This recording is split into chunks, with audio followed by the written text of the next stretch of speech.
objekte apart generatorių sumontavom prie elektros įvado UPS, nepertraukiam maitinimo šaltinį, kol pasileidžia generatorius, kad namas neliktų be elektros, kad šeimininkas visai nepajustų. O dabar mums rodo, kad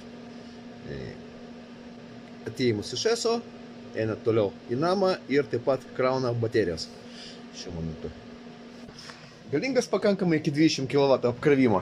Jis laiko, tai mes išjungsim tada. Įsivaizduojam, kad dingo ESO, kol pasileidžia generatorius, UPSas persijungia į baterijų režimą. Va, rodo mums, kad maitinasi iš baterijų, duoda įspėjimo signalą, kurį galima išjungti. Iš esmės, generatorius pasileidžia kažkur iki pusės minutės, tai baterijų pilniausiai užtenka šitam laikui.